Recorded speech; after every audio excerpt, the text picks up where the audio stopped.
So I'm going to be very honest with you and say that at first glance, this parable really rubs me the wrong way. First off, obviously, is the issue of slaves and their extraordinarily wealthy master. I don't think I need to tell anyone here just how loaded the word slave is in our American culture. I don't need to tell you that we're still wrestling with the effects of slavery, especially since we as a country have never fully confessed or repented of that evil. Second, I'm not sure if I'm really into the economic message here. The two slaves, who from here on out I will refer to as servants, are given a ridiculous amount of money to tend to, while their boss, because I won't be saying master anymore, goes out of town. In that time, one talent, what they were given, was worth 15 years of the average wage. So if we translate that into Gresham's current average annual income of around $48,000, one talent would equal around $715,000. And I guess the good news in this parable is that the boss must have had a lot of trust in his servants. Because if we stick with the modern numbers, he gives the first servant 5 talents, or nearly $3.6 million. He gives the second $1.4 million, and the third the $715,000, which obviously is not a small number. But the story tells us that the first 2 servants go out on the trading floor and double the boss's money. We're not told how, what risks they took, whether they did it honestly, or how long it took. We just know that a guy who was already incredibly wealthy got even wealthier on the backs of his servants. So of course the boss is happy. And as a reward, he puts them in charge of more of his wealth. But the third servant, he doesn't really want to make money for the boss, but he also doesn't want to cheat him. That servant buries his 1 talent in a hole for safekeeping until the boss gets back. He doesn't lose any of his boss's money, but he doesn't make any more money for him either. And the boss is livid. He calls the servant wicked and lazy and throws him out. So the lesson here, double your rich boss's money or he'll ruin your life. Straight out of Jesus's mouth. But maybe that's not it. Maybe Jesus is trying to tell us something else.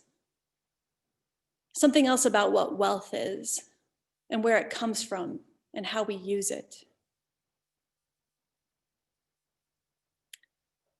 We know that the parables Jesus told were not really about wheat and weeds or bridesmaids or talents. The parables are always actually talking about 3 things: who God is, who we are, and how God is calling us to live. This story is not about money. It's about how we use what God gives us. First, let's talk about what this parable says about who God is. God is our creator, and God is a generous creator. God gives us each a huge portion of profound gifts, ways to fill this world with joy and beauty and love, ways to create glimpses of God's kingdom. And yes, God gave us each a little something different according to our ability, just as the boss gave each of the servants a little something different.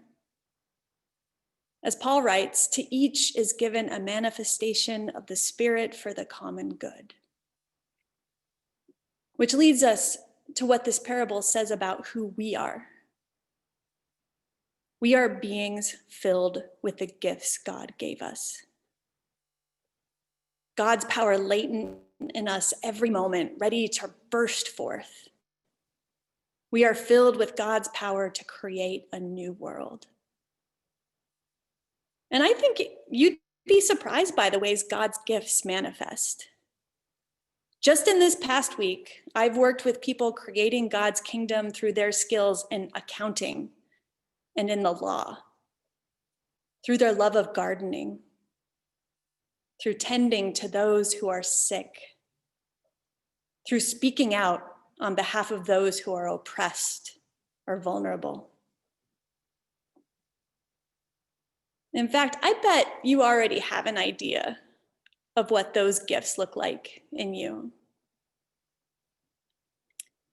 But what I think is most interesting about this particular parable is how Jesus is saying we should be using these gifts God gave us.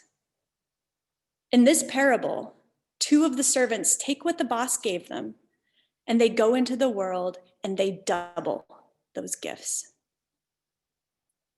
We can take the great bounty God has given us and make more of it. We can take whatever it is God has given us to create joy and beauty and love, and we can double it. And I don't think this means that we need to work twice as hard. I think the servants were just doing what they knew they were supposed to be doing. We create God's kingdom simply by living into the gifts God gave us. But I also think those servants had to take some risks. No one doubles their investment without some risk. And we don't step into our gifts without some risk. The risk of the world really seeing us. The risk of the world really knowing us. The risk of the world finding out exactly what each of us is capable of. The risk of people misunderstanding or ridiculing or misusing our gifts. It can be scary. It's tempting to stay where it's safe. And you know it's safe? Hiding our gifts in a hole, like that third servant did with his talent. Locking it away where there's no risk of losing, but also no risk of growing. Keeping things exactly as they are, because that's what you know. It's what's comfortable. This parable is about courage. The courage to use the gifts God gave you. Not courage in the face of fear necessarily, but courage in the face of comfort. When God calls us to step into our gifts, do we risk it? Or do we stay where we feel safe? Where there's no risk, where it's comfortable? I think this is particularly important right now, when the world feels so uncertain. We need each other, and we need our different gifts more than ever. Your family needs your gifts. Your community needs your gifts. This world needs your gifts. Whatever those gifts are, even if they seem small and inconsequential, this world needs them. Because we will never know the reach of our actions. We will never know the full impact of our lives on this world. All we can do is live faithfully, follow the way Jesus calls us to, and trust that every time we step into our gifts, we are weaving in our little thread of God's kingdom. Amen.